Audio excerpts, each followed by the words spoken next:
And this is against what I believe to be the seriously defective proposal of a customs union with the European Union, whilst not having a seat at the table.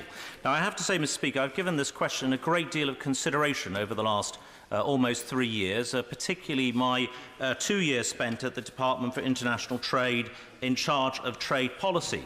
And a customs union has its superficial temptations. It obviously keeps trade close, although worth pointing out not necessarily frictionless. You need the single market as well for that.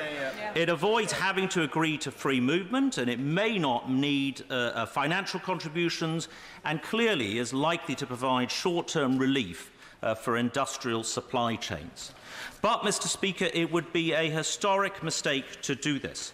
Customs unions have been successful in history, but essentially for countries going in the opposite direction, for countries coming together into a political union.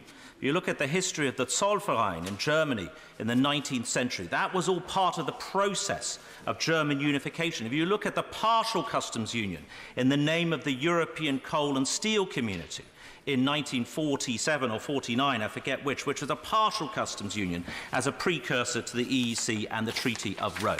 But, Mr. Speaker, we are heading in the opposite direction. This is the wrong compromise, and a customs union would give short-term relief at the cost of long-term pain and a democratic deficit which would grow and grow over the years. I've written articles about this, notably today, Mr. Speaker, in Times Red Box. But our trade policy, Mr. Speaker, would end up being set by others, and that is the historic mistake.